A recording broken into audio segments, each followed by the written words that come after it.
ఇప్పుడు మూడవ ఉపన్యాసాన్ని కూడా మనం శ్రవణం చేద్దాం. ఇప్పుడు స్థలసాయి స్వామి వారి యొక్క ప్రవచనామృతం ఆస్వాదిద్దాం. వారు శ్రీగుణరత్న కోశంలో శ్రీరంగనాయకి కటాక్ష వైభవం ఎటువంటిదో వారు మనకి తెలియజేస్తారు. వారిని మనం సాధారణంగా ఆహ్వానిద్దాం. శ్రీశైలేశ దయాపాత్రం భక్త్యాదిగుణార్ణవం యతీంద్రప్రవణం వందే రేణుజామాతరం మునినాం.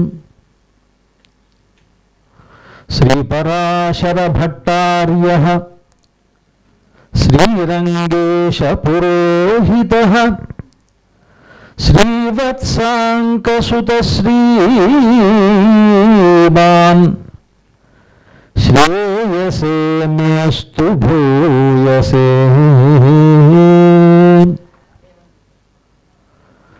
సూక్తిం సమగ్రయతు న స్వయమేవ లక్ష్మీః శ్రీరంగరాజమహిషీ మధురైః కటాక్షైః వైదగ్ధ్యవర్ణ గుణగుంభన గౌరవైర్యాం కండూలకర్ణకుహరాః కవయోధయంతి.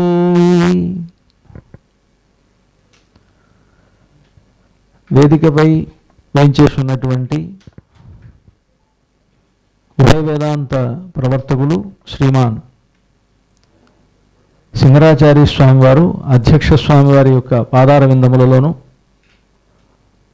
అదేవిధంగా మురళీకృష్ణమాచార్య స్వామివారి పాదార విందములలో, వేదిక ముందు వేయించేస్తున్నటువంటి లక్ష్మీనారాయణ స్వామివారు, వెంకటాచార్య స్వామివారు మొదలైనటువంటి పెద్దల యొక్క పాదార విందములలో సాష్టాంగ ప్రణామాన్ని ఆచరిస్తూ శ్రీ రంగనాయకి కటాక్ష వైభవం ఇది నాకు ఇచ్చినటువంటి అంశం. శ్రీగుణరత్న కోశంలో పరాశర భట్టరు వారు రంగనాయకి అమ్మవారి యొక్క కటాక్ష వైభవాన్ని ఏ విధంగా వారు అనుభవించారో దానికి సంబంధించినటువంటి అంశాన్ని మనం ఇక్కడ ప్రస్తావించుకోవాలి. ఈ కటాక్ష అనేటువంటి ఒక శబ్దం ఉన్నది కదా, కటాక్షం ఉంచాలి, మనం కూడా అంటుంటాం కటాక్షించండి. కటాక్షించండి అంటే అర్థం ఏమిటి అంటే ఆ పదాన్ని రకరకాలుగా వాడతాం. దయచేయండి అంటే ఎలా వాడతామో, దయచేయండి అంటే రమ్మని వెళ్ళమని కూడా ఎలాగంటామో, అలాగే ఈ కటాక్షించండి కూడా మమ్మల్ని కటాక్షించి వదిలేయండి అని ఒకటి అర్థం. ఇప్పటిదాకా 9 అవుతుంది వదిలేయండి అని, లేదు కటాక్షించండి అని ఇంకొక అర్థం. ఎలాగైనా తీసుకోవచ్చు. ఈ కటాక్ష అనేటువంటి పదానికి ఏమిటి అర్థము అంటే రంగనాయకి కటాక్ష వైభవం కదా మనకు కావాల్సింది. అది వద్దనే వాళ్ళు ఎవరు ఉండరు ఇక్కడ. ఎందుకంటే పెరుమాళ్ళ కటాక్షం వదిలేసేయండి, కానీ రంగనాయకి కటాక్షం లేకుండా అయితే నాస్తికులు కూడా ఉండలేరు. పెరుమాళ్ళ కటాక్షం వస్తే ఏం జరుగుతుంది అంటే పెరుమాళ్ళ కటాక్షం వారు యో జాయమానం హి పురుషం యం పశ్యేత్ మధుసూదన సాత్విక సతు విజ్ఞేయ సవై మోక్షార్థ చింతక అని. మనకు అంతెందుకు, మనకు అది అవసరమా అంటే అవసరమా కాదా మనకు తెలియదు, కానీ వారు చూస్తే అది వస్తుందిట. ఏంటి జాయమానం హి పురుషం, పుడుతూ ఉండేటప్పుడు ఒక జీవుడు, ఆ జీవుడు ఎట్లాగా తిరుగుతుంటాడు వాడంటే భ్రామ్యమాణే స్వకర్మభిహి అని వాడు చేసినటువంటి కర్మానుసారంగా ఈ సంసారంలో తిరుగుతూ ఉంటాడు. ఎన్ని జన్మలు ఎత్తాడో తెలియదు, ఆ జన్మలు ఎంత అయినాయో తెలియవు. ఇలా తిరుగుతూ ఉండేటువంటి వాడి మీద ఎప్పటికో ఒకప్పటికి భగవంతుడికి చూడాలి అనిపించింది వాడిని, అలా చూశాడు అని. జాయమానం హి పురుషం అలా వచ్చేటువంటి ఆ స్వామిని ఆయన చూస్తే ఎం పశ్యేత్ మధుసూదన, అక్కడ చెప్పేటువంటి మాట కూడా మధుసూదనుడు అనేటువంటి పేరు వాడారు అక్కడ.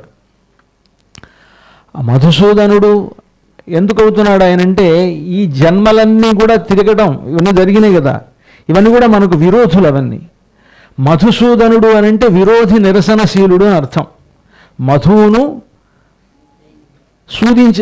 శోధనం చేసినవాడు అంటే సంహరించినటువంటి వాడు అని అర్థం. అలా ఉండేటువంటి మధుసూదనుడు ఇంతవరకు మనం తిరిగినటువంటి సంసార చక్రంలో తిరుగుతూ ఉన్నటువంటిది ఇది మనకి మోక్షానికి విరోధం గనక మధుసూదనుడు మాత్రమే దాన్ని తొలగించగలడు. అందుకని ఆయన చూపుతోటి ఆయన ఏం చేశాడు అంటే మనకు ఉండేటువంటి విరోధులన్నింటినీ కూడా తొలగించాడు. ఆ తొలగించడం కోసమని చూస్తున్నాడు ఆయన. ఎం పశ్చేత్ మధుసూదన, అప్పుడు ఈ పుట్టేటువంటి జీవుడు ఉంటాడే వాడు సాత్విక సతు విజ్ఞేయ, అప్పుడు వాడిలో సాత్విక గుణం అనేటువంటిది ఏర్పడుతుంది. సాత్విక సతు విజ్ఞేయ, అప్పుడు అతనికి సవై మోక్షార్థ చింతక. ఎప్పుడైతే సాత్వికత్వం ఏర్పడిందో అప్పుడు మోక్షార్థ చింతకుడు అవుతాడు వాడు. ఇప్పుడు మనమంతా కూడా ఆ కేటగిరీలో ఉండేటువంటి వాళ్ళనేమో తెలియదు మరి, ఎందుకంటే మనకి అలాంటి అనుగ్రహం భగవంతుడి అనుగ్రహం అయితే మనకు ఉన్నది కనుక ఇక్కడ ఉన్నామని. కానీ రంగనాయకి కటాక్షం అలా కాదు, సాధారణమైనటువంటి కటాక్షం ఆవిడది. ఆ కటాక్షం కోసమని ఇప్పుడు మనం చూడండి, పెరుమాళ్ళు చూస్తే చూడబడ్డాం మనం కనుక ఇప్పుడు ఇక్కడంతా ఉన్నాం. అంటే పెరుమాళ్ళు చూడాలి, ఆయన అనుకోవాలి. కానీ అమ్మవారి కటాక్షం మాత్రం అలా కాదు, అందరి మీద పడుతుంది. ఇక్కడున్న మన మీద పడాలి, అవతల రోడ్డు మీద తిరిగేవాడి మీద పడాలి, రిక్షా తొక్కుకునేవాడి మీద కూడా పడాలి. అలా పడితేనే వాడు ఉండగలడు అనమాట. అందుకని అమ్మవారి కటాక్షం ఎలాంటిది అని అంటే సాధారణమైన కటాక్షం. అమ్మవారి కటాక్షం ఉంటే సాత్విక సత్ విజ్ఞేయ అవుతాడా కాదా తర్వాత విషయం. కానీ అసలు పెరుమాళ్ళు కూడా వీడిని చూడాలి అని అంటే భగవంతుడు కూడా వీడిని చూడాలి అని అంటే ముందు ఆ అమ్మవారి కటాక్షాలు ఉండాలి. అటువంటి ఒక గొప్ప కటాక్షాల గురించి అంటే అమ్మవారి కటాక్షం గురించి ఇక్కడ మనకి ప్రస్తావన. ఆ ప్రస్తావన పరాశర భట్టర్ వారు ఎలాగ వారి శ్రీగుణరత్న కోశంలో చేశారు, వారు ఏ విధంగా ప్రారంభించారు అంటే ఇంకా చూడండి. ఇంకొక విషయం, పెరుమాళ్ళ కటాక్షం సంగతి తర్వాత ఉంచి ఈ సంప్రదాయస్తులు కానీ ఆ సంప్రదాయస్తులు కానీ వేరే సంప్రదాయస్తులు కానీ ఎవరైనా సరే అమ్మవారి విషయం రాగానే ఈ కటాక్షం అనేటువంటి పదాన్ని వాడుతుంటారు అమ్మవారి గురించి కంటే. అందుకనే శంకరాచార్యులు వారు అంటారు, యత్ కటాక్ష సముపాసనా విధి సేవకస్య సకలార్థ సంపద సంతనోతి వచనాంగ మానసైః త్వాం మురారి హృదయేశ్వరీం భజే. అమ్మవారి గురించి ఆయన చెప్తూ ఆ కనకధారా స్తవంలో కూడా మొదటి నుంచి కూడా కటాక్షమే. పరాశర భట్టర్ వారు సరే ఆ సంప్రదాయంలో ఉండేటువంటి ఆయనకు గుణాలు లేవు ఇంకొకటి లేవు అని చెప్పేటువంటి ఇతర సంప్రదాయస్తుడైనటువంటి ఆయన కూడా ఎవరికో ఒక ఆవిడికి ధనం లేకపోతే ఆవిడికి ధనం రావాలి అని అంటే ఆమె కోసమని కనకధారలు కురిపించాలనుకున్నటువంటి ఆయన ఆరంభం నుంచే ముగ్ధా ముహుర్విదధతి వదనే మురారే ప్రేమత్రపా ప్రణిహితాని గతాగతాని అన్నారు. అంటే ఏమిటంటే అమ్మవారి చూపులు ఎలా ఉంటాయంటే ముగ్ధా ముహుర్విదధతి, అమ్మవారు చాలా ముగ్ధురాలు అంటే చాలా అమాయకంగా చిన్నపిల్లగా ఉన్నది అలా ఉండేటువంటి అమ్మవారు. ఆమె స్వామిని చూసేటప్పుడు ఎలా చూస్తుందో ఆ చూపులను వర్ణిస్తున్నాడు శంకరాచార్యుల వారు. వర్ణించేటప్పుడు ఆయన ఎలాగంటే ముహుర్విదధతి వదనే మురారే, స్వామిని చూడాలనుందిట అమ్మవారికి, చూసేటప్పుడు మళ్ళీ సిగ్గు వస్తుందిట, అంటే నేరుగా చూడలేకపోతోంది కానీ చూడాలని మనస్సులో ఉంది. నేరుగా చూస్తే సిగ్గు లేకుండా చూడకూడదు కదా, సిగ్గుపడాలి ఆడవాళ్ళు, వాళ్ళకి ఉండాలి అని ఇందాక ఆ గుణాల గురించి చెప్పేటప్పుడు ఆవిడకు ఉండే మర్దిమ పతి పారార్థ్య కరుణ క్షమాదీన్వా భోక్తం చెప్పినప్పుడు అక్కడ ఆ లజ్జ కూడా ఒకటి అనమాట, సిగ్గుపడటం అనేటువంటిది కూడా ఆడవాళ్ళకు ఉండేటువంటి ఒక లక్షణం కదా. అసలు ఆవిడెవరు అని అంటే నారీణాముత్తమా వధూహు అని ఆ లక్ష్మి అంటే ఎలాంటిది అని అంటే ఆవిడ ఆడవాళ్లలో ఉత్తమురాలు ఆవిడ. అలా ఉత్తమురాలైనటువంటి లక్ష్మీదేవి సిగ్గు లేకుండా స్వామివారిని అలాగే చూస్తూ ఉండలేదు కదా, అందుకని సిగ్గుండాలి ఆవిడకి. అలా సిగ్గుండాలి కనుక ఆ సిగ్గుతో చూస్తోంది. ఎలా చూస్తోంది అంటే ఒకసారి అలా తలెత్తి చూస్తోంది, మళ్ళీ తల వంచుకుంటోంది. ఇలా రెండు రకాలుగా స్వామిని చూసేటప్పుడు ముహుర్ విదధతి ముహుహు ముహుహు మళ్ళీ మళ్ళీ కూడా ఇలా చూస్తోంది. ఇది ప్రేమత్రపా ప్రణిహితాని గతాగతాని, ప్రేమతో చూస్తోంది, త్రప సిగ్గుతోటి తల ఉంచుకుంటోంది. ప్రేమత్రపా ప్రణిహితాని రెండు ఉన్నాయి ఆవిడ దగ్గర. చూడండి, ఇక్కడ ఆవిడ యొక్క కటాక్షం గురించి చెప్పేటప్పుడు, అమ్మవారి గురించి చెప్పేటప్పుడు మాత్రం స్వామికి గుణాలు ఉంటాయి, అమ్మవారికి కూడా గుణాలు ఉంటాయి. కానీ అమ్మవారి గురించి చెప్పనప్పుడు, పెరుమాళ్ళ గురించే చెప్పేటప్పుడు మాత్రం ఆయన నిర్గుణుడు, ఆయన ఎటువంటి గుణాలు లేనటువంటి వాడు, ఆయనకు ఎటువంటి గుణాలు లేవు, ఆయనకు రూపం లేదు, ఏమీ లేదు అని చెప్పేటువంటి వ్యక్తులే. మళ్ళీ అమ్మవారి గురించి దగ్గరికి వచ్చేటప్పటికి గుణాలు లేకపోతే ఎట్లా అంటే ఎట్లా, ఆవిడ కళ్ళు ఉండాలి, ఆవిడకి రూపం ఉండాలి, ఇంత ఉండాలి అని చెప్పాలి. అంటే అమ్మవారి విషయం వచ్చేటప్పటికి అందరికీ భయం, అందరికీ ప్రేమ, ఇవన్నీ ఉంటాయి. అంటే అమ్మ దగ్గరికి వచ్చేటప్పుడు, పెరుమాళ్ళ దగ్గరికి వచ్చేటప్పటికి పోతే పోయింది తండ్రే కదా అని ఉంటుంది. తండ్రి ఏమైపోతే ఏమిటని. కానీ అమ్మ దగ్గరకు వచ్చేటప్పటికి మాత్రం అందరికీ ప్రేమ ఉంటుంది, చనువు ఉంటుంది. ఇవి రెండు ఉంటాయి కనుక ఎవరైనా ఏ సంప్రదాయస్తులైనా ఇదే చెప్పాలన్నమాట. అందుకని అమ్మవారి కటాక్షముల గురించి చెప్పాలి అని అంటే అది ఎవరైనా ఒకే రకంగా చెప్తారు. ఆ చెప్పిన దాంట్లో ఒక విశేషంతో చాలా అద్భుతమైనటువంటి రీతిలో పరాశర భట్టర్ వారు చెప్పారు. పరాశర భట్టర్ వారు చెప్పారంటే ఆయనకు అనుభవం లేనటువంటి మాట చెప్పరు కదా వారు, మన పెద్దలైనటువంటి వారు ఆ అనుభవించి చెప్పేటువంటి మాట, వారికే అది ప్రత్యేకం. పరాశర భట్టర్ వారి గురించి చెప్పేటప్పుడు మన వాళ్ళంతా మన సంప్రదాయంలో ఏం చెప్తారు అని అంటే వారెవరు అంటే లక్ష్మీపుత్రులు అని అర్థం. వారి గురించి సంప్రదాయంలోనే లక్ష్మీపుత్రత్వం అనేటువంటిది వారికి ఉన్నది. ఎలాగంటే వారికి మాత్రం వచ్చింది కాదు, అది కూరత్తాళ్వాన్ల నుంచే వచ్చింది. అది కూరత్తాళ్వాన్లు కాంచీపురంలో వేయించేసి ఉన్నప్పుడు అక్కడ నిరంతరం వారి గృహంలో, వారి తిరుమాళికలో అలాగా తదియారాధన జరుగుతూ జరుగుతూ జరుగుతూ ఉంటే, ఎక్కడో మనం పోయిన సంవత్సరం కూరం వెళ్ళి మనం అన్ని పంచస్తవాలు సేవించుకున్నాం కదా, ఆ కూరం ఎంత దూరంలో ఉంది, మనం బస్సులో వెళ్ళాం అక్కడికి. అక్కడ వారు ఎక్కడ తదియారాధన చేసి, తదియారాధన అంతా అయిపోయిన తర్వాత రాత్రి అందరినీ పంపించిన తర్వాత వారు తలుపు వేస్తే ఆ తలుపు సౌండ్ ఇక్కడ ఉండేటువంటి పెరుందేవి తాయారులకు వినిపిస్తుంది అనమాట. అంటే పెరుందేవి తాయారులకే వినిపించింది, వరదరాజ స్వామికి వినిపించాల. అది ఆశ్చర్యం. అంటే అది ఎలా వినిపించిందంటే చూడండి ఆశ్చర్యం.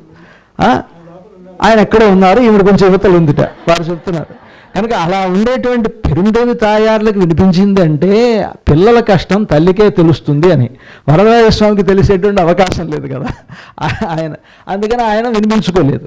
కానీ పెరుందేవి తాయారులకు వినిపించి ఆవిడ వరదరాజ స్వామిని ఏంటి సౌండ్ అని, ఏంటి ధ్వని వినిపిస్తోంది అంటే ఏం లేదు, కూరత్తాళ్వాన్ అనేటు కూరంలో మన మంచి శ్రీవత్సాంక మిశ్రులు అనేటువంటి వారు ఉన్నారు. వారి పేరు కూడా ఏంటంటే శ్రీవత్సాంక మిశ్రులు, వారు అసలు పేరు. కూరానికి అధిపతి కనుక కూరత్తాళ్వాన్, కానీ వారికి ఉండేటువంటి నిజమైన పేరు ఏంటంటే శ్రీవత్సాంక మిశ్రులు.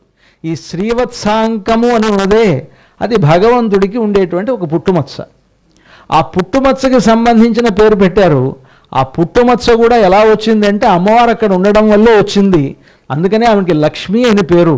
స్వామికి ఒక గుర్తుగా ఉంటుంది కనుక ఆవిడకి లక్ష్మి అని పేరు.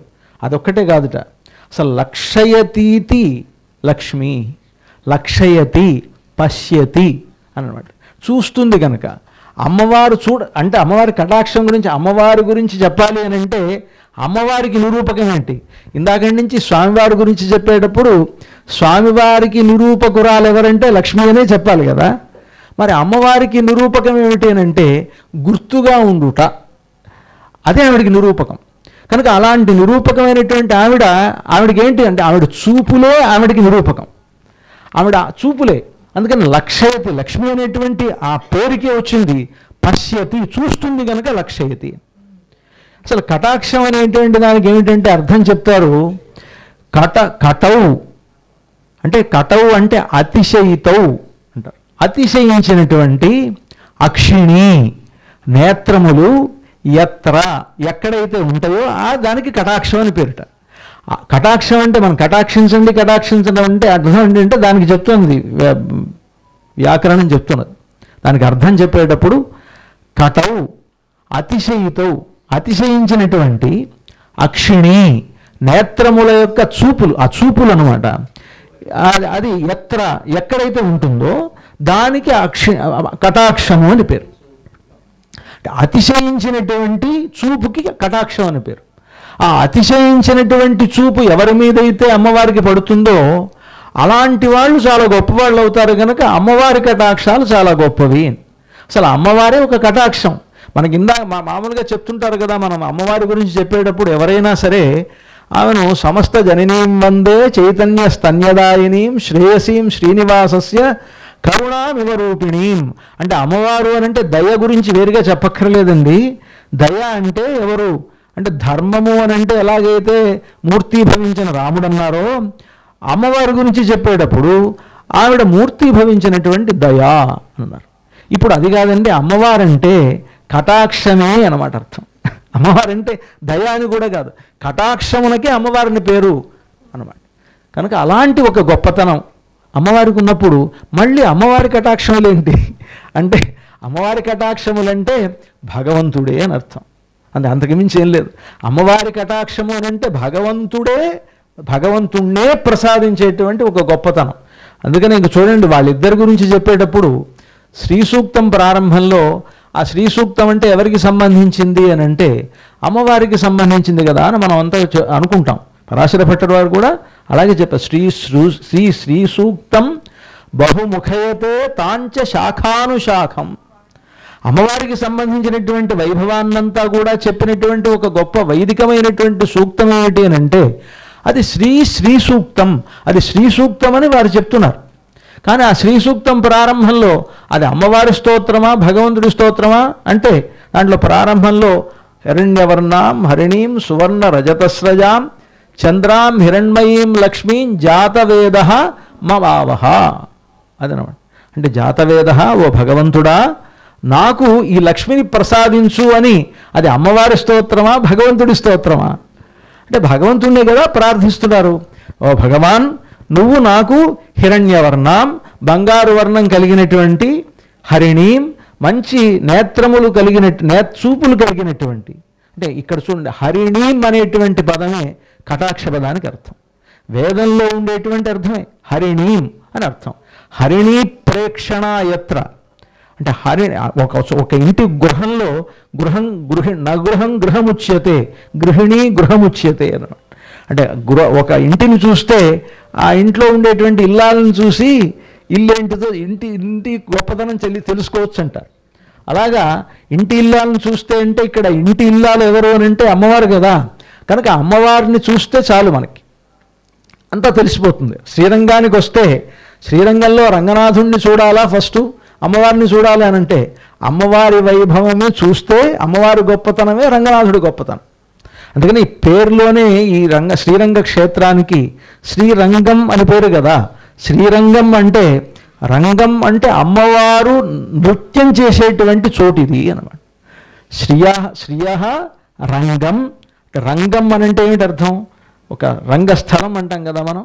ఇది అమ్మవారు నృత్యం చేసేటువంటి చోటు అనమాట. ఇక్కడ శ్రియ రంగం శ్రీరంగం. దీనికి గొప్పగా వ్యాఖ్యానం చేస్తారు. మనకి పాదుకా సహస్రంలో ప్రారంభంలోనే సంతః శ్రీరంగ పృథ్వీశ చరణత్రాణశేఖరా జయంతి భువనత్రాణ పదపంకజ రేణవ అని ప్రారంభించినప్పుడు పాదుకా సహస్రంలో ప్రారంభంలో వేదాంత దేశికుల వారు ఈ శ్రీరంగ అంటే దానికి వ్యాఖ్యానం చేస్తూ శ్రీరంగ పృథ్వీశుడు ఆయన అంటే శ్రీరంగ పృథ్వీ ఈశ అన్నప్పుడు ఇది అమ్మవారికి సంబంధించినటువంటి శ్రీరంగం అని ఒకటి, ఈ రంగ పృథ్వీకి ఆయన ఈశ్వరుడు అని ఒక అర్థం. అలా కాకుండా ఇంకొక అర్థాన్ని కూడా పెద్దలు చెప్తారు వ్యాఖ్యాతలు. శ్రీ రంగ పృథ్వీ అంటే శ్రీ అంటే లక్ష్మీదేవి, రంగ అంటే నీలాదేవి, పృథ్వీ అంటే భూదేవి. ఈ ముగ్గురికి ఈశ్వరుడు అయినటువంటి వాడు శ్రీరంగ పృథ్వీశుడు రంగనాథుడు. అలాంటి వాడి చరణములను నెత్తను పెట్టుకునేటువంటి ఆ పరమపురుషుల భాగవతోత్తములు ఎవరైతే ఉన్నారో వాళ్ళు ఈ లోకాలని వారి యొక్క పాదములలో ఉండేటువంటి ధూళితోటి ఈ భూమండలాన్నంతా కూడా పవిత్రం చేస్తారు అని ప్రారంభిస్తారు అన్నమాట. కనుక ఇక్కడ శ్రీరంగము అని అంటే అమ్మవారు ఉండేటువంటి స్థానం కదా ఇది. అటువంటి ఈ స్థానంలో శ్రీరంగనాయకికి సంబంధించిన శ్రీ రంగనాయకి, శ్రీ అంటేనే లక్ష్మీదేవి అని అర్థం వస్తే మళ్ళీ రంగనాయకి అనేటువంటిది ఇక్కడ అర్చామూర్తి యొక్క వైభవాన్ని చెప్పేటువంటి అర్థం. అంటే శ్రీహి అనేటువంటి పదం అసాధారణమైనటువంటి ఒక పదం, అది అమ్మవారికే ఉండేటువంటి ఒక పదం. భగవంతుడికి ఎలాగైతే అకారం అనేటువంటిది పదంగా ఉన్నదో, ఆయన ఎలా ఉన్నా సరే, ఆయన రాముడైనా కృష్ణుడైనా రంగనాథుడైనా నరసింహుడైనా ఏ స్వామికైనా సరే అకారం అనేటువంటిది ఎలాగైతే అసాధారణమైనటువంటి ఒక పదము, అలాగా అమ్మవారి గురించి చెప్పాలి అని అంటే శ్రీహి అనేటువంటి పదం చెప్తే అమ్మవారి గురించి చెప్పినట్లే. కానీ ఇక్కడ శ్రీ రంగనాయకి అని చెప్పడంలో ఉద్దేశం అటువంటి శ్రీ అంటే సాధారణంగా ఉండేటువంటి ఒక శ్రీ ఇక్కడ ఒక ప్రత్యేకమైనటువంటి రీతిలో రంగనాయకి రూపంగా ఒక అర్చామూర్తిగా ఉండి ఆవిడ ఉన్నదే, ఆ అర్చామూర్తి అయినటువంటి రంగనాయకి కటాక్ష వైభవం ఏమిటి, అది ఇక్కడ నాకు ఉండేటువంటి అంశం. ఆ రంగనాయకి కటాక్ష వైభవం ఏమిటి అంటే ఆనాడు కూరత్తాయివాన్లకు ఎటువంటి కరుణ, పెరుందేవి యొక్క కరుణ కలిగిందో ఆ కరుణ వలన ఆవిడకే గుర్తించింది. ఆవిడ అడిగింది ఏమిటి సప్పుడు అని అడిగితే వరదరాజస్వామి ఇది ఆ కూరత్తాయివాన్ల ఇంట్లో వారు తదియారాధన జరిగిన తర్వాత వారు ఆ తలుపులు వేసేటువంటి ఆ శబ్దం ధ్వని వినిపించింది అని అంటే అప్పుడు చాలా సంతోషపడింది ఆ పెరుందేవి తాయారు. సంతోషపడి అక్కడ అర్చామూర్తిగా ఉండేటువంటి పెరుందేవి తాయారు కూరత్తాయివాన్లను అనుగ్రహించడం వలన వరదరాజస్వామికి ఆయన్ని విడిచిపెట్టవలసినటువంటి పరిస్థితి ఏర్పడింది. అక్కడి నుంచి శ్రీవత్సాంక మిశ్రులు అక్కడ ఆవిడ్ని విడిచిపెట్టి, అక్కడ కోరల్ని విడిచిపెట్టి వైరాగ్యంతో ఇక్కడ ఉండేటువంటి రామానుజ సంబంధం కావాలి, ఉడయవర్ల సంబంధం కావాలి అని అక్కడి నుంచి ఇక్కడ దాకా, కూరం నుంచి ఇక్కడ దాకా వచ్చారు. మనం ఎలాగైతే పోయిన సంవత్సరం అక్కడి నుంచి ఇక్కడికి ఈ సంవత్సరం వచ్చామో, మనకి ఆ పెరుందేవి తాయారుల యొక్క వరదరాజస్వామి యొక్క అనుగ్రహం ఎలా కలిగి మనం ఈ సంవత్సరం ఇక్కడికి విచ్చేసామో, అదేవిధంగా అక్కడ మనం పంచస్తవాల పఠనం వలన మళ్ళీ ఇప్పుడు రంగరాజస్తవాన్ని అధ్యయనం చేసి శ్రీగుణరత్న ఘోషాన్ని అధ్యయనం చేసి మళ్ళీ ఆ కాంచీపురం నుంచి మనం ఎలాగైతే ఈ సంవత్సరం ఇక్కడ చేరామో, ఇది అప్పుడే జరిగినటువంటి ఒక గొప్ప ఇతిహాసం అన్నమాట. ఆనాడు కూరత్తాయివాన్లు వైరాగ్యంతో అక్కడ కూరాన్ని విడిచిపెట్టి తన ఐశ్వర్యాన్ని విడిచిపెట్టి, అమ్మవారి కరుణ కలిగితే ఐశ్వర్యం రావాలి కదా, విడిచిపెట్టడం ఏమిటి ఆశ్చర్యం. అమ్మవారికి కనుక మనందరికీ అమ్మవారు కావాలంటే అర్థం ఏంటి, డబ్బులు కావాలని మనకి. మరి ఆయన ఏంటి ఉన్న ఐశ్వర్యాన్నంతా విడిచిపెట్టారు కదా. అలా విడిచిపెట్టి అక్కడి నుంచి వచ్చేటప్పుడు పోని ఆయన భార్య బంగారు పాత్ర తన దగ్గర పెట్టుకుంది. ఎందుకంటే పాపం కూరత్తాయివాన్లు చిన్నతనం నుంచే బంగారు చెంచా నోట్లో పెట్టుకుని పుట్టారు ఆయన. మరి అటువంటి ఆయనకు ఈ బంగారు పాత్రలోనే పాలు మొదలైనటువంటి స్వీకరించేటువంటి అవకాశం ఉంటుంది అని అలవాటు ఉన్నటువంటి వారు కనుక, ఆ ఐశ్వర్యాన్ని అనుభవించిన వారు కనుక ఐశ్వర్యాన్ని విడిచిపెట్టినటువంటి ఆయన కష్టపడతారేమో అని, ఆయన కష్టపడకుండా ఉండడం కోసమని, ఆయన కోసమని ఆ పాత్ర తీసుకొని వస్తే ఆమె భయపడిపోతుంటే దాన్ని కూడా విడిచిపెట్టేశారు అన్నమాట. అంటే దాన్ని కూడా విసిరేశారు, మళ్ళీ కనిపించకుండా, ఆ అడవిలో ఎక్కడా కనిపించకుండా ఆ పాత్రను అవతల విసిరేశారు అని అంటే మరి ఆయనకు పెరుందేవి కటాక్షం ఎలా కలిగింది అంటే, అది కటాక్షం అంటే, అమ్మవారి కటాక్షం అంటే ఏమిటో మనకి వారు చూస్తే తెలుస్తుంది. ఆ విధంగా కూరత్తాయివాన్లు భౌతికమైనటువంటి సంపదలన్నింటినీ కూడా విడిచిపెట్టినా ఒక గొప్పదైనటువంటి జ్ఞానభక్తి వైరాగ్యములనేటువంటి ఒక గొప్ప సంపదను కూరత్తాయివాన్లకు ఆ అమ్మవారు ప్రసాదించారు. ఆమె యొక్క కటాక్షం వల్ల ఆయనకు కలిగింది అది. అలా వారు ఇక్కడికి శ్రీరంగానికి విచ్చేసిన తర్వాత అప్పటి వరకు వారికి సంతానం అనేటువంటిది లేకపోయినా రంగనాయకి రంగనాథుల యొక్క అనుగ్రహం వల్ల వారికి సంతానం కలిగింది. ఆ సంతానం కలిగిన తర్వాత వారు కూడా తమ పుత్రులుగా వారు భావించకుండా ఆ ఇద్దరిని పూర్తిగా ఆ రంగనాయకి సన్నిధిలోనే ఉంచి పెంచారు అని, అక్కడే ఆ రంగనాయకి సన్నిధిలోనే తొట్టెగట్టుకొని అక్కడే వారు ఆడుకున్నారు, చిన్నతనం నుంచి ఆడుకున్నారు అని అంటే పరాశర భట్టరు వారికి రంగనాయకి కటాక్షం ఎంతగా ఉన్నదో ఒక ఆశ్చర్యం. ఇది కాకుండా ఇంకొకటి కూడా ఉంది. అసలు వారు పుట్టడంతోనే అమ్మవారి యొక్క కటాక్షంతో, ఎట్లాగంటే వారు అవతరించిన తర్వాత, ఇద్దరు పిల్లలు అవతరించారు అని తెలిసిన తర్వాత భగవద్ రామానుజులు వారిద్దరిని చూసి వారి యొక్క కటాక్షం వారి మీద పట్టడం కోసం అనుకున్నారట. అంటే రామానుజ కటాక్షం వారి మీద పడాలి అని వారి ఉద్దేశం. వారు ఆ విధంగానే వచ్చారు వారింటికి. వచ్చిన తర్వాత వారి తమ్ములు అయినటువంటి ఎంబార్లు, ఈ ఎంబార్లు ఏం చేశారు అంటే సన్యాసి కటాక్షం దేనికి పిల్లల మీద, అంటే ఇతల కటాక్షం దేనికి అని ఆ ఇద్దరు పిల్లల్ని తీసుకొచ్చేటప్పుడు ద్వయమంత్రాన్ని అలాగ అభిమంత్రిస్తూ వారు తీసుకొచ్చారట. ఆ ద్వయమంత్రాన్ని అభిమంత్రిస్తూ వచ్చేటప్పటికి రామానుజులు ఇక్కడికి చూడగానే, పిల్లలిద్దరు చూడగానే ద్వయం పరిమళిస్తున్నదే అని అనుకున్నారు.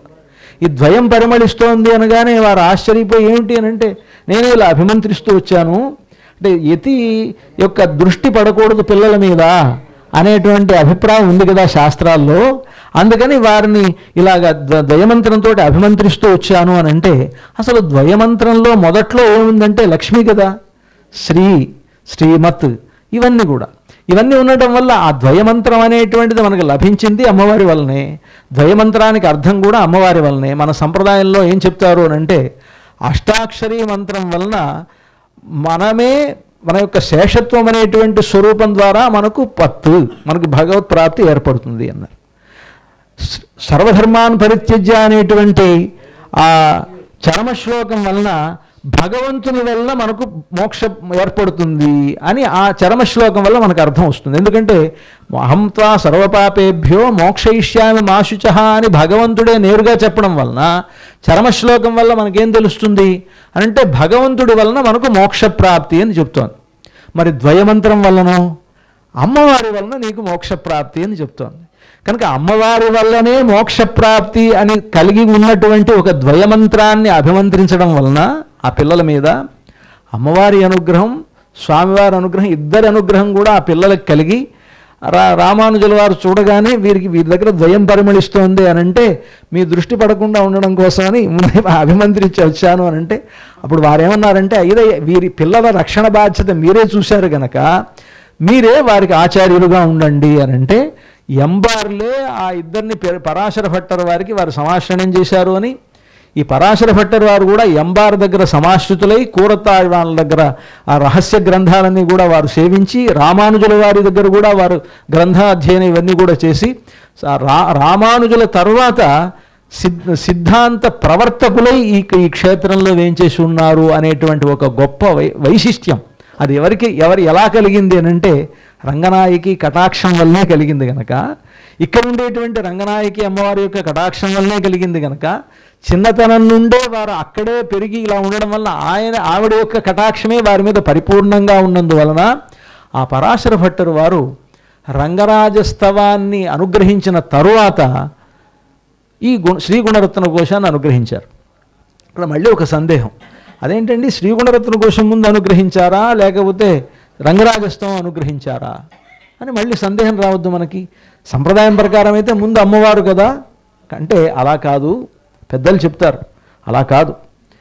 అది సాంప్రదాయకంగా ముందు అమ్మవారిని ప్రపత్తి చేయడం, అమ్మవారి ద్వారా పెరుమాళ్ దగ్గర ఉన్నా వీళ్ళు ఇవన్నీ చేసినప్పుడు ఈ పెద్దలైనటువంటి వాళ్ళు ఈ గ్రంథరచన చేసినప్పుడు పంచస్తవాల్లో కూడా ముందుగా వారు వైకుంఠస్తవం నుంచి ప్రారంభించి చిట్ట చివరనే శ్రీవత్సాంక మిశ్రులు శ్రీస్తవాన్ని అనుగ్రహించారు.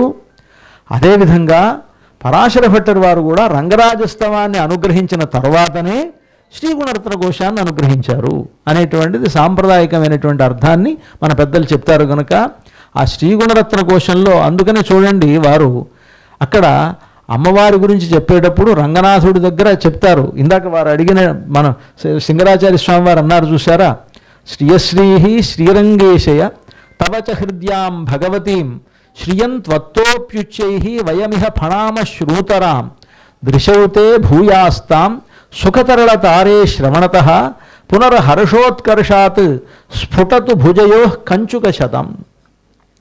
అమ్మవారి దగ్గరే వారు స్తోత్రం ప్రారంభించిన వారు అనిపించిందిట, స్వామి రంగనాథ నేను అమ్మవారి స్తోత్రం ఆమె దగ్గర కాకుండా నీ దగ్గర చెప్తాను. ఎందుకు చెప్పాలి అని అంటే నీవు అమ్మవారి స్తోత్రాన్ని వినాలి, నువ్వు అంటే ఎవరు వినేవాళ్ళు ఉండాలి. ఇక్కడ ఇందాక వారు చెప్పారు రామాయణం అనేటువంటిది ఎవరు విన్నారు అంటే రామచంద్రమూర్తి విన్నాడు. రామచంద్రమూర్తి విన్నందువలన రామాయణానికి ఒక గొప్పతనం వచ్చింది. విష్ణు సహస్రనామాన్ని ఎవరు విన్నారు అంటే సాక్షాత్తు కృష్ణుడే విన్నాడు, విన్నందువలన దానికి ఒక గొప్పతనం వచ్చింది. ఇప్పుడు ఈ అమ్మవారికి సంబంధించినటువంటి గుణములన్నింటినీ ఎవరు విన్నారు అంటే రంగనాథుడే విన్నాడు కనుక శ్రీగుణరత్న కోశానికి ఒక వైశిష్ట్యం. ఏమిటా వైశిష్ట్యం అంటే ఎవరికైనా సరే అమ్మవారి యొక్క కటాక్షాన్ని ప్రసాదించేటువంటి ఒక గొప్ప తనం ఆ శ్రీగుణరత్న కోశానికి మాత్రమే ఉంటుంది. కాక ఎవ్వరూ వర్ణించనటువంటి అనేకమైనటువంటి వర్ణనలు ఈ శ్రీగుణరత్న కోశంలో అమ్మవారి గురించి ఉన్నాయి కనుక అది నిజంగానే కోశం అన్నమాట. కోశం అని అంటే రత్నములన్నిటికీ, అమ్మవారి యొక్క గుణముల యొక్క రత్నములన్నిటికీ కూడా అది ఒక పేటిక వంటిది. వారు దాంట్లో ప్రారంభం నుంచే ఆ స్తోత్రంలో శ్రియై సమస్తచిదచిద్విధాన వ్యసనం హరేః అంగీకారిభిరాలోకైః సార్థయంత్యై కృతోంజలిః. స్వామి చేసేటువంటి ఈ సృష్టి స్థితి లయములనేటువంటి వాటినన్నిటినీ తన చూపులతోటి సార్థకం చేస్తుంది. ఎవరైనా ఇప్పుడు మీరంతా ఇక్కడ వింటున్నారు అని అంటే నేను చెప్పేటువంటి మాటలకు సార్థకత. వెళ్ళలేదనుకోండి ఇదేదో అరణ్య ఘోష అవుతుంది, లేకపోతే సముద్ర ఘోష అవుతుంది. అంటే వింటున్నారు వింటారు అనేటువంటి ఆశ ఉంటే ఇంకా అసలు చెప్పేటువంటి అవకాశం ఉంటుంది. వింటలేదు అనుకుంటే వింటలేదు కనుక మనం ఇక్కడ ఆపేయచ్చు అని అనిపిస్తుంది అనమాట. కనుక ఇక్కడ పెరుమాళ్ళకు కూడా ఈ సృష్టి స్థితి లయములు చేసేటప్పుడు ఆయనకు ఒక పెద్ద ప్రేక్షకురాలు, పెద్ద విమర్శకురాలు, ఆయన చేసే ప్రతి పని మీద ఒక అధ్యాపకురాలు ఎవరంటే అమ్మవారు అన్నమాట. కానీ ఆ అమ్మవారు కనుక ఆవిడ శ్రీ ఆవిడ లక్ష్మీదేవి. ఆమె ఏం చేస్తుంది? సార్థయంత్యై, ఆయన చేసేటువంటి పనిని సార్థయంత్యై. అప్పుడు ఆయన అనుకుంటాడు, ఈవిడ ఒప్పుకుంది కనుక అంతా బాగుంది అనమాట అని అనుకుంటాడు. అంటే ఈవిడ ఒప్పుకోకపోతే అది బాగలేదని అర్థం. సార్థయంత్యై కృతోంజలి. అలాంటి అంటే పరాశర భట్టర్ వారు చెప్పినటువంటి దీంట్లో ఆ మాటల్లో చూడండి, ఆ వర్ణనలోని అమ్మవారి కటాక్షం ఇంత గొప్పది అనడంలో ఏమిటి గొప్పతనం? అమ్మవారి కటాక్షంలో, రంగనాయకి యొక్క కటాక్షంలో ఏమిటి గొప్పతనము అనంటే పెరుమాళ్ళు చేసినటువంటి సృష్టి స్థితి లయాల్ని ఆవిడ మూతి ముడుచుకుంటే మానేస్తాడు ఆయన. అంటే మూతి ముడుచుకోకూడదు ఆవిడ సంతోషంగా సార్థయంతి, ఆయన సంతోషపెడితే, ఆవిడ సంతోషపెడితే ఆయన ఆయన ఇంకా కొనసాగిస్తాడు. లేకపోతే ఆయన ప్రళయం సృష్టించేస్తాడు, అయిపోయింది, ఇంకేం వద్దనుకుంటాడు అనమాట. కనుక ఇప్పుడు ఏదైనా మనం ఇప్పుడు ఉన్నామంటే ఇక్కడ ఆవిడ యొక్క అనుగ్రహం వల్లనే ఉన్నామని అర్థం. రంగనాథుడి అనుగ్రహం కాదు ఇక్కడ ఉండడంలో కారణం, రంగనాయకి అనుగ్రహమే, దానివల్లనే ఇక్కడ ఉన్నాం మనం.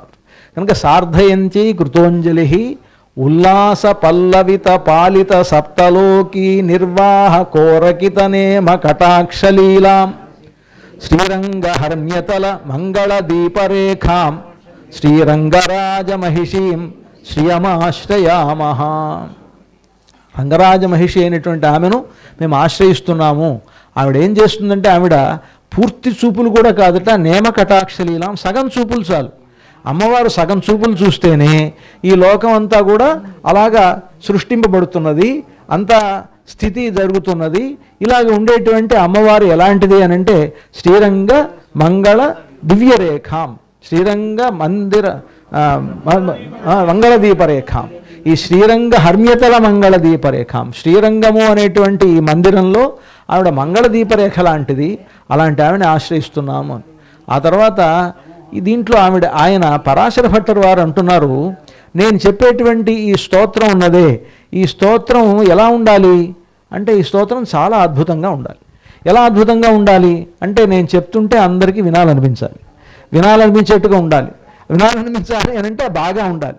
వైదగ్ధ్య వర్ణ గుణ గుంభన గౌరవైర్యాం. నేను చేసేటువంటి ఈ స్తోత్రంలో వైదగ్ధ్యం ఉండాలి. వైదగ్ధ్యం అంటే అర్ధగాంభీర్యం ఉండాలి. వర్ణ గుణగుంభనం, వర్ణ గుణగుంభనం అంటే దాంట్లో పదాలు నేను కూరిస్తే ఆ గుంభనంగా సాగాలి. పదాలు ఎట్లా ఉండాలి అని అంటే ఆ పదానాం సౌభ్రాత్రాత్ అనిమిష నిషేవ్యం శ్రవణయో, ఆ పదముల యొక్క కూర్పు అనేటువంటిది, ఆ పోహళింపు ఉంటుంది. ఒక మాట చెప్తే ఆ మాట ఇద్దరు చెప్పేట అర్థం ఒకటే. నాన్న అన్న అమ్మమ్మ గుడన్నా ఒకటే అర్థం. కానీ నాన్న అన్నప్పుడు ఉండేటువంటి పోహళింపు అమ్మమ్మ గుడు అంటే రాదు కదా. కనుక ఎలా చెప్తే బాగుంటుందో ఆ పదముల యొక్క పోహళింపు అనేటువంటిది ఉంటుంది కదా, అది పదానాం సౌభ్రాత్రాత్, ఆ పదముల యొక్క సౌభ్రాత్రం అనేటువంటిది ఉంటుందే అది అనిమిష నిషేవ్యం శ్రవణయోహో, వింటూ ఉంటే వినేటువంటి వాళ్ళకి ఇంకాస్త వినాలి అనేట్లుగా ఇక్కడ చెప్పేటప్పుడు నిషేవ్యం శ్రవణయోహో అనంటే సేవించడం. కాఫీ సేవించండి, టీ సేవించండి అంటే నోటితో కూడా సేవిస్తాము, చెవితో కూడా సేవించవచ్చా అనంటే వినేటువంటిది ఇప్పుడు కాఫీ కాదు, టీ కాదు కదా, ఇది చెప్పేటువంటి మాటలు మధురంగా ఉంటాయి కనుక ఇది అనిమిష నిషేవ్యం. పైగా కాఫీలు వీతో నోట్లో పోసుకుంటాం, అవి కాలితే ఆపేస్తాం, కాలకుండా ఉంటే తాగుతాం, దాంట్లో ఉంటే మాధుర్యం తర్వాత విషయం. కానీ ఈ మాటల్లో ఉండేటువంటి మాధుర్యం ఉన్నదే అది అద్భుతమైనది కనుక అనిమిషం. ఇది ఇక్కడైతే కళ్ళు మూసుకుంటాయి, కళ్ళతో అలా చూస్తూ ఉన్నా చూసేటువంటిది ఎంతసేపు చూద్దాం అనుకున్నా కాసేపు చూస్తాం. కళ్ళలాగా రెప్పలు ఆర్పకుండా ఎంతసేపు చూడగలం అంటే మహా అయితే మనం ప్రాక్టీస్ చేస్తే ఒక 5 నిమిషాలు చూడగలమేమో, ఆ తర్వాత మళ్ళీ అది కళ్ళు మూసుకుంటుంది. కానీ చెవులకి మాత్రం పైన నిమిషాలు లేవు, దానికి ఆ రెప్పలు పెట్టలేదు కనుక అలా రెప్పలు పెట్టినటువంటి చెవుల్లో మాధుర్యాన్ని నింపే విధమైనటువంటి మాటలు నేను చక్కగా దీంట్లో ఈ స్తోత్రంలో ఉంచాలి అని పరాశర భట్టర్ వారు ప్రార్థించారు అమ్మవారు.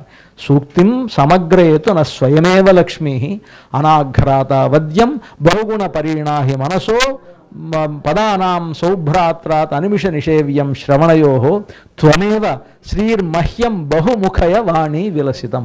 ఓ తల్లి, నువ్వు ఇలాంటి వాక్కుల్ని బ్రహ్మాండంగా బహుముఖయ ఎంత చెప్పాలో అంత చెప్పేట్లుగా నాకు చేయించవలసింది అని ప్రార్థించారు. ఆ అనుగ్రహం వారి మీద పడింది. అంటే కటాక్షం, రంగనాయకి కటాక్షం ఉంది అనమాట. రంగనాయకి కటాక్షం ప్రతిసారి ఇదే మాట చెప్పాల్సి వస్తుంది. ఇది చెప్పాలి అంటే నేను అందుకని రంగనాయకి కటాక్షం చెప్పాలి అని అంటే తర్వాత అది తెలిసిన వాళ్ళకి తెలుస్తుంది కనుక తర్వాత విషయం. అదే ఇప్పుడు మధురై కటాక్షై అన్నమాట. కనుక ఆమె యొక్క కటాక్షం అక్కడ అర్చారూపిగా ఉండేటువంటి ఆ రంగనాయకి యొక్క కటాక్షం వలన వారు ఈ స్తోత్రములని ప్రారంభించి చెప్తారు వారు. ఆకుగ్రామ నియామకాదపి విభోరాసర్వ నిర్వాహకాత్ ఐశ్వర్యం యదిహోత్తరోత్తర గుణం శ్రీరంగభర్తు ప్రియే తుంగం మంగళముజ్వలం గరిమవత్ పుణ్యం పునఃపావనం ధన్యం యత్తదశ్చ వీక్షణ భువః తే పంచషా విప్రుషః. ఓ తల్లి, నీ యొక్క అనుగ్రహం ఎలాంటిది అని అంటే ఆ అనుగ్రహం అనేటువంటిది అందరి మీద కురుస్తుంది. దాంట్లో ఆ కుగ్రామ నియామకాత్, ఒక కుగ్రామాన్ని పరిపాలించేవాడి దగ్గర నుంచి ఆసర్వ నిర్వాహకాత్, ఆ బ్రహ్మదేవుడు దాకా ఉండేటువంటి ఐశ్వర్యం ఏదైతే ఉన్నదో అదంతా కూడా నీ యొక్క అనుగ్రహం వల్లనే వాళ్ళకి ఏర్పడుతుంది. అమ్మవారి యొక్క కటాక్షం లేకపోతే ఎవరికి ఇది రాదు అది రాదు. అదే ఇది ఎట్లా జరుగుతుంది అని అంటే పంచషా విప్రుష, ఒక 5-6 తునకలు వాళ్ళ మీద పడితే ఆ 5-6 తునకల మీద వాళ్ళు ఇక్కడి నుంచి అక్కడి దాకా అబ్బా నేను ఇంత గొప్పవాడిని అని క్షోణీకోణ శతాంశ పాలన కళా దుర్వార గర్వానల క్షుభ్య నరేంద్ర చాటురచనాన్ ధన్యాన్ నమన్యామహే. వేదాంత దేశకుల వారు వైరాగ్య పంచకం అనేటువంటి దాంట్లో చెప్తారు. వారు ఏమిటంటారంటే వారు వీళ్ళంతా ఎలాంటి వాళ్ళు, ఈ రాజులు అనేటువంటి వాళ్ళు అంటే వీళ్ళకు దుర్వార గర్వానల క్షుద్ర నరేంద్రులు. వీళ్ళంతా వాళ్ళకి ఎంత అహంకారం అంటే వాళ్ళు ఇంత పరిపాలిస్తారు. ఇంత అంటే ఎంత, క్షోణీకోణ శతాంశం భూమి, క్షోణి అంటే భూమి, క్షోణీకోణ శతాంశం అంటే భూమిలో ఒక భాగం, ఆ కోణంలో శతాంశం దాంట్లో 100వ భాగం, అది పరిపాలించడం వల్లనే దుర్వార గర్వానల. వీళ్ళకి ఎంత గర్వం ఏర్పడుతుందంటే ఆ గర్వాన్ని మనం అణచలేం. అంత గొప్ప గర్వంతో వాళ్ళు క్షుద్ర నరేంద్ర చాటురచనా ధన్యాన్, అలాంటి వాళ్ళను కీర్తించే వాళ్ళని మేము గొప్పవాళ్ళుగా అనుకోము. దేవం సేవితుమేవ నిశ్చునుమహే యోసౌ దయాళు పురా ధానా ముష్టిముచే కుచేలమునయే ధత్తే స్మ విత్తేశతాం. ఒక చిన్న ఈ మాత్రం ముక్కిపోయినటువంటి అటుకులు ఇస్తే చాలు, ఆ పిడికిటి అటుకులు తీసుకొని అతనికి విత్తేశతాం ధత్తే, ఒక కుబేరుల్లాగా ఆయన తయారు చేశాడు ఒక చిన్నవాడైనటువంటి కుచేలుణ్ణి. అటువంటి వాడిని మేము సేవిస్తాం తప్ప ఇటువంటి చిన్న రాజుల్ని మేము సేవించామని వేదాంత దేశకుల వారు అన్నట్లుగా ఆకుగ్రామ నియామకాత్ ఆసర్వ నిర్వాహకాత్ ఎవరైనా సరే మనం ఎలాంటి వాళ్ళం వైష్ణవులు అని అంటే ఈ కాలక్షేపం సేవించేటువంటి వాళ్ళం అంతా కూడా మనం ఎలా ఉండాలో చెప్తున్నారు. తృణీకృత విరించాది నిరంకుశ విభూతయ రామానుజ పదాంభోజ సమాశ్రయణ శాలిన. మనమంతా కూడా అలా ఉండాలి. ఉండమా లేదు తర్వాత విషయం, అసలు సంభావన ఇవ్వకపోతే ఇక్కడి నుంచి వెళ్ళం కదా మనం. కనుక మనం అది ఉన్నామో తృణీకృత విరించాది నిరంకుశ విభూతులమేం కాదు మనం. కానీ రామానుజ పదాంభోజ సమాశ్రయణ శాలిన, ఎవరైతే రామానుజ పదాంభోజములను ఆశ్రయించారో అలాంటి వాళ్ళు బ్రహ్మదేవుడి పదవిని ఇస్తానన్నా సరే నాకు వద్దు అని వదిలేసేయాలి. కూరత్తాయి వాళ్ళు కనుక బంగారు గిన్నెను అవసల పడేసినట్లుగా మాకు నువ్వేమిచ్చినా సరే వద్దు అని ఉండాలి. అప్పుడు అమ్మవారి యొక్క కటాక్షం, రంగనాయకి యొక్క కటాక్షం మన మీద పడుతుంది కనుక అది ఇక్కడ ఏం చెప్తున్నారంటే ఇలాంటి వాళ్లకు పంచషా విప్రుష, వాళ్ళ మీద పడిందంటే ఏమిటంటే 5-6 తునకలు పడగానే వాడు నేను ఈ గ్రామానికి అధిపతిని, నేను ప్రధానమంత్రిని, నేను ఇంద్ర పదవిని పొందాను, నేను బ్రహ్మదేవ పదవిలో ఉన్నాను అని వాళ్ళు అనుకుంటున్నారు. అది అనుకునేటువంటి వాళ్ళ మీద పడినటువంటి కటాక్షం ఎంత అమ్మవారిది అంటే పంచషా విప్రుష, ఒక 5-6 తునకలు మాత్రమే అన్నమాట. స్వస్వీకార కళావలేప కలుషా రాజ్ఞాందృశో దుర్వచాః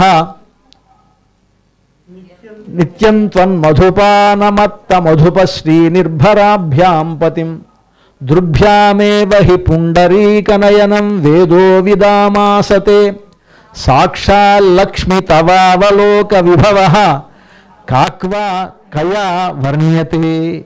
అమ్మవారి కటాక్షాన్ని నేను ఎలా వర్ణిస్తాను? పరాశర భట్టర్ వారు ఈ శ్లోకంలో చెప్తున్నారు. అమ్మవారి కటాక్షాన్ని వర్ణించాలని ప్రారంభించాను. మొట్టమొదటి శ్లోకం నుంచి ఈ శ్లోకాల్లో దీంట్లో ఈ 70 సుమారుగా ఎంత 62 61 ఇన్ని శ్లోకాలుంటే ఈ శ్లోకాల్లో అమ్మవారి కటాక్షాల గురించి ప్రారంభం నుంచి ఆయన మొదటి నుంచి శ్రీ సమస్త చిరజద్విధాన వ్యసనమరే ప్రారంభించారు. అక్కడితో ఆగారా? అయిన తర్వాత మళ్ళీ కొంత దూరం రాగానే మళ్ళీ ప్రారంభించారు. యద్భ్రూభంగా ప్రమాణం అది అక్కడ కొంత జరిగిన తర్వాత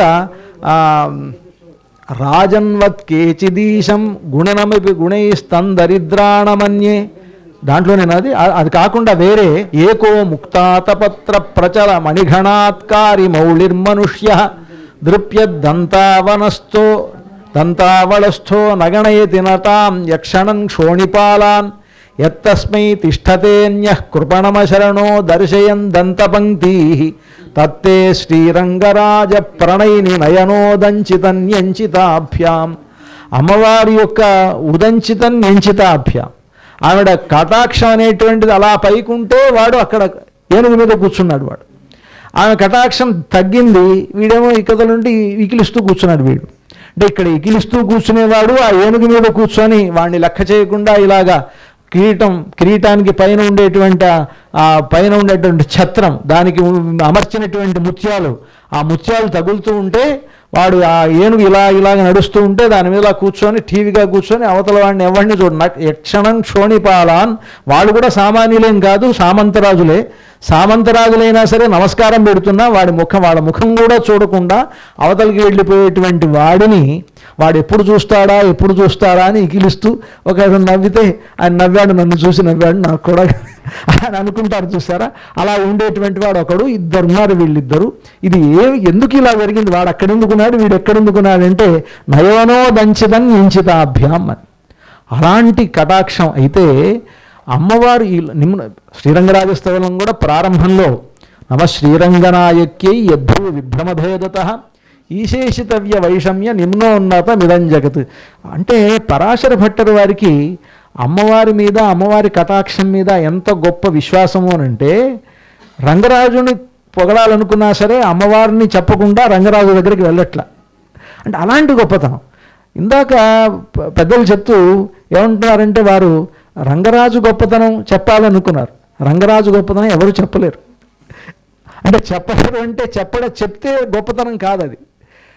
ఆ గొప్పతనంలో కూడా అమ్మవారి గొప్పతనం కలిసి ఉంటేనే ఆయన గురించి చెప్పాలి. సూర్యుడి గురించి చెప్పేటప్పుడు సూర్యుడిని నేరుగా ఎలా చెప్తామండి? సూర్యుడు గొప్పవాడు అని చెప్పాలంటే సూర్యుడు బాగా మండిపోతున్నాడండి అంటాం, సూర్యుడు బాగా వెలిగిపోతున్నాడండి అంటాం.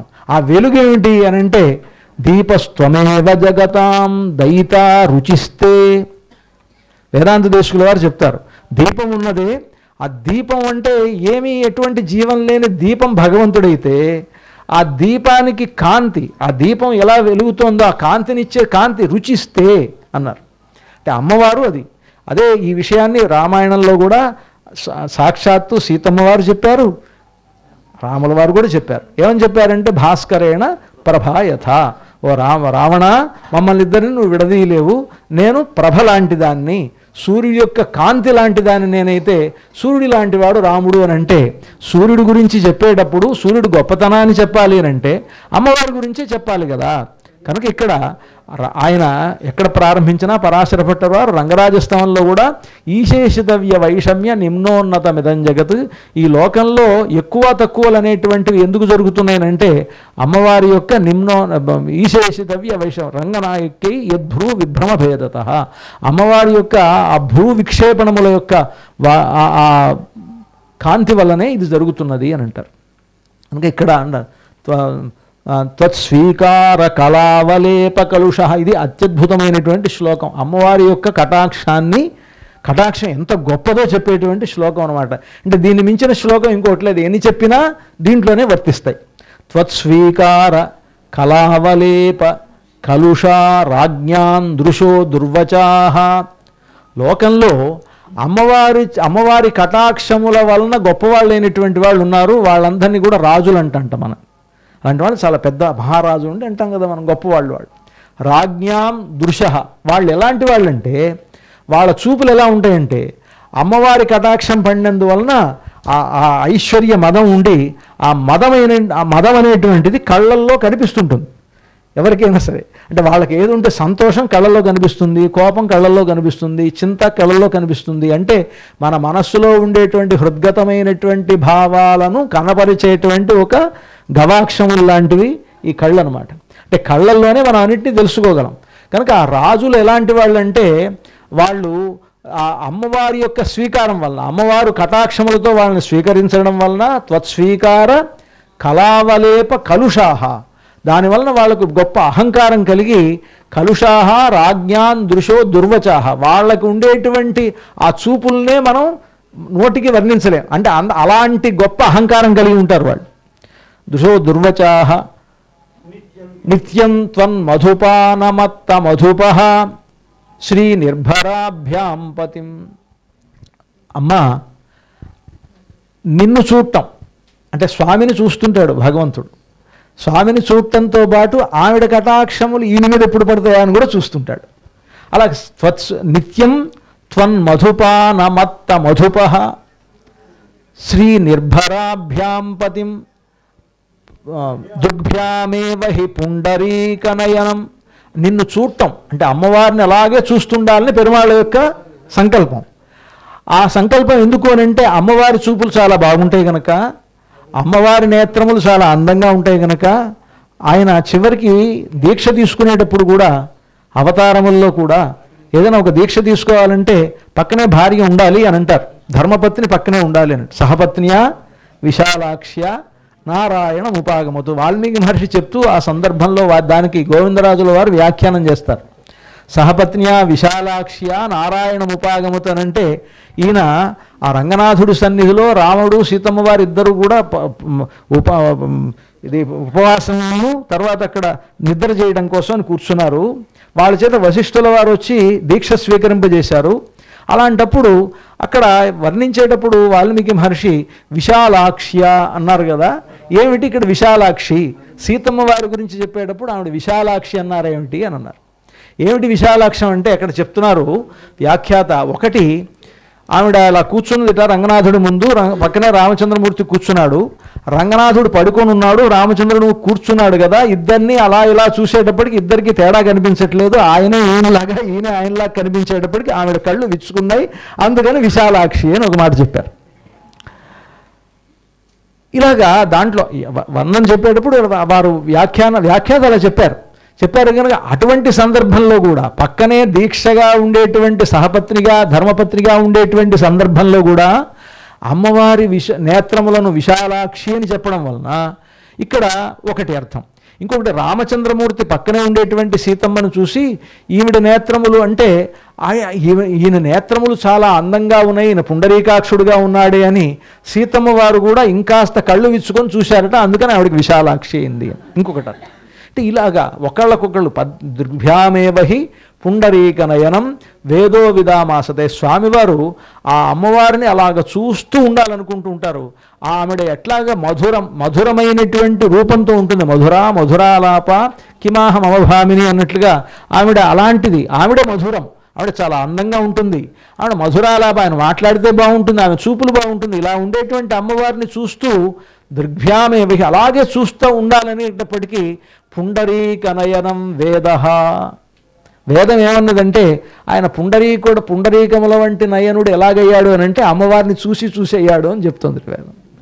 అంటే అమ్మవారి కటాక్షములకి అమ్మవారి యొక్క అందమునకు చెప్తూ పుండరీక నయనం వేదో విదామాసతే.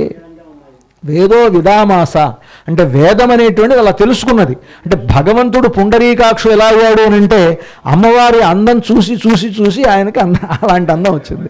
అలాంటి అంత గొప్ప అందం వచ్చిందనట. అంటే పుండరీకాక్షత్వం వచ్చిందంటేనే అలా వచ్చిందని. మరి చూడండి అమ్మవారి కటాక్షం ఎంత గొప్పదో, అమ్మవారు ఎలాంటిదో. కనుక అమ్మవారి కంటే స్వామి ఎలా గొప్పవాడవుతాడు, ఎప్పటికీ కాడు, అయ్యేటువంటి అవకాశం లేదన్నాడు. దృగ్భ్యామేవహి పుండరీకనయనం వేదో విదామాసతే సాక్షాత్ లక్ష్మి తవావలోక విభవ. పరాశర భట్టర్ గారు చెప్తున్నారు, తవ అవలోక విభవ. ఓ అమ్మా, నిన్ను నీ యొక్క అవలోకము యొక్క వైభవం. ఇప్పుడు నాకు ఇచ్చినటువంటి అంశం కూడా జానకమ్మ గారు ఇచ్చిన అంశం లక్ష్మీ రంగనాయకి కటాక్షం. ఇక్కడ తవ అవలోకం, కటాక్షం అంటే అవలోకం అని. తవ అవలోక విభవ, ఆ అమ్మవారి లంగనాయకి అమ్మవారి యొక్క ఆ కటాక్షం యొక్క వైభవము కాక్వా కయావర్ణ్యతే. నా చిన్న మాటలతోటి నేనేం వర్ణించగలను అంటే అమ్మవారి వైభవాన్ని నేను వర్ణించలేను అని చెప్పడం. అంటే నేను వర్ణించలేను అని చెప్తూ ఇక్కడతో ఇక్కడ ఆపుదాం, ఎందుకంటే సమయం కూడా దాటిపోతుంది కనుక. కాక్వా కయావర్ణ్యతే అంటూ అమ్మవారిని గురించి, అమ్మవారి యొక్క కటాక్ష వైభవాన్ని గురించి పరాశర భట్టర్ వారు శ్రీగుణరత్న కోశంలో చెప్పారు. దీంట్లో ఈ శ్రీగుణరత్న కోశం అనేటువంటిది చాలా చాలా గొప్ప ఒక గొప్ప కావ్య లక్షణములన్నీ కలిగినటువంటి ఒక గొప్ప స్తోత్రం. మన సంప్రదాయంలో పెద్దలంతా కూడా దీన్ని అనుసంధించి ఎంతో గొప్ప ఫలితాలు పొందినటువంటి గొప్ప స్తోత్రం.